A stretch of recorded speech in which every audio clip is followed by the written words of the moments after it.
دمال رقص کا ایک رنگ ہے۔ میں اگر خانہ فقر کی بات کروں تو خانہ فقر میں بہت سارے سلاسل میں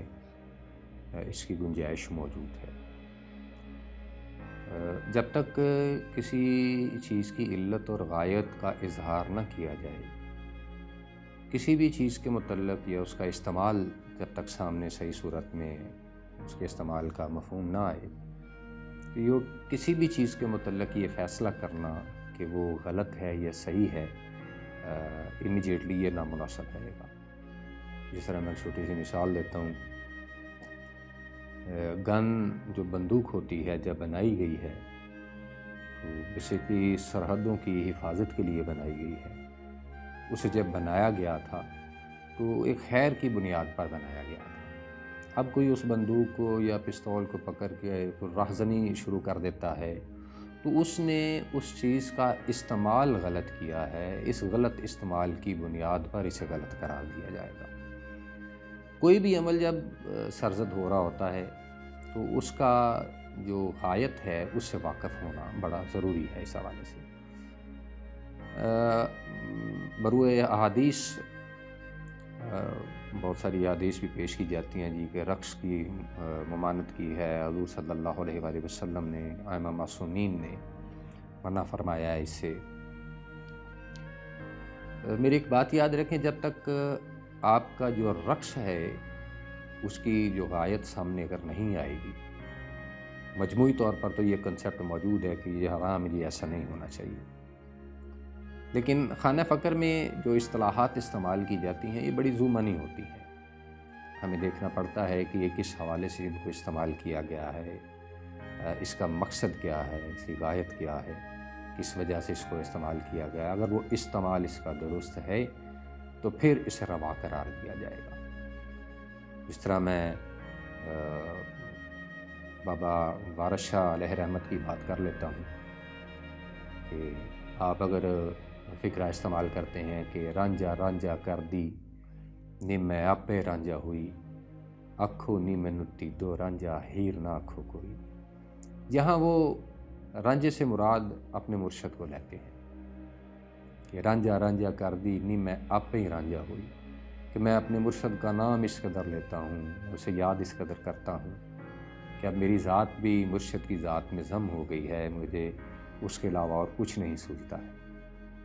آپ نے دیکھا کہ یہاں اب رانجھا سے مراد وہ جو ایک تاریخی کہانیوں میں وہ ایک لو سٹوری میں رانجھا موجود ہے، وہ رانجھا مراد نہیں ہے اس جگہ پہ۔ جب ہم دیکھیں گے کہ یہ اصطلاح بیسیکلی جس جگہ پہ جس پلیٹ فارم سے استعمال ہو رہی ہے اس کا مفہوم اس جگہ پہ کیا ہے، تو ہمیں اس بات کو سمجھنے میں اور زیادہ آسانی ہو جائے گی۔ اب چونکہ میں نے کہا کہ دمال کے متعلق آپ نے سوال کیا ہے، تو وہ رقص کی ایک قسم ہے۔ میں اگر رقص کے متعلق ہی کچھ اولیاء کرام کی کچھ باتوں کو اگر ملحوظ رکھوں تو مجھے بابا بلے شاہ بھی علیہ رحمت یاد آئیں گے کہ ارشاد فرماتے ہیں کہ وہ کنجری بنیا میری عزت نہ گھٹ دی، مینوں نچ کے یار مناون دے۔ اب یہاں وہ رقص کی بات کرتے ہیں، اگر وہ نچ کے یار مناون دے کی بات کرتے ہیں تو اس میں یار سے مراد حقیقی طور پر جو ہے، مجازی طور پر تو اپنے مرشد کو بھی لیتے ہیں، لیکن اسی مجاز کے ذریعے سے وہ حقیقت تک بھی رسائی حاصل کرتے ہیں کہ مینوں نچ کے یار مناون دے والی بات ہے کہ وہ حقیقت میں اپنے حقیقی خالق کو بھی راضی کرنے کی بات کرتے ہیں۔ اب بات رقص کی اگر کی جائے تو رقص کسی صورت بھی فطرت کے تقاضوں کے خلاف نہیں ہے۔ اگر آپ کے مشاہدے میں کمی ہے تو آپ کو اپنے مشاہدے کو وسعت دینی چاہیے۔ آپ نے کبھی دیکھا نہیں جنگلوں میں پرندوں کو رقصاں، جانوروں کو رقصاں، بلکہ میں ایک حوالے سے اگر بات کروں تو اس میں یہاں مجھے مولانا روم کا وہ رقص بھی یاد آئے گا جسے وہ قلندرانہ بھی کہتے ہیں، صوفی رقص بھی اس کو بولتے ہیں۔ وہ ایک خاص اینگل میں ایک بازو اوپر کر کے ایک نیچے کر کے وہ گھومتے ہیں، ان کے جتنے جو فالوور ہیں وہ والے۔ وہاں مطمع نظر یہ ہے کہ خدا نے جتنی بھی کائنات بنائی ہے، سورج چاند ستارے ہیں، وہ سارے ایک مدار میں گھوم رہے ہیں، وہ بھی رقصاں ہیں۔ رقص چونکہ تحرک کی علامت ہے، رکے ہوئے ہونے کی علامت نہیں ہے۔ جب بھی رقص کی یا ناچ کی بات کی جائے گی خانہ فقر میں بیٹھ کے، تو اس میں ہر ناچنے والے کو، ہر رقص کرنے والوں کو ایک تحرک دینا مراد ہے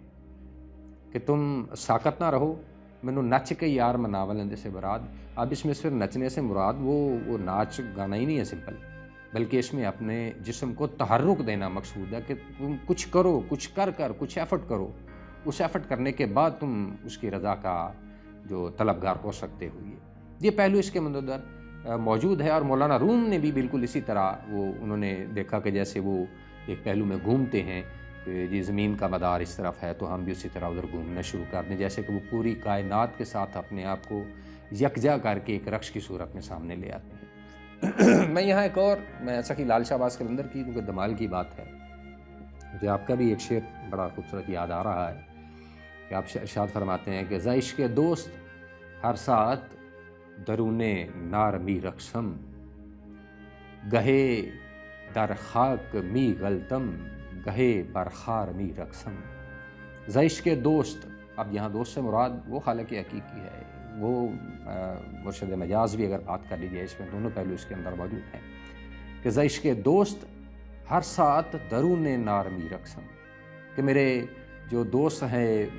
میرا جو محبوب ہے، اس کا عشق جو ہے ہر وقت مجھے آگ کے اندر نچا رہا ہے۔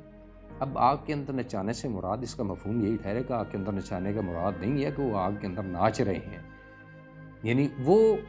اپنے آپ کو اس قدر انہوں نے متحرک کیا ہوا ہے کہ ان کی حرکت اپنے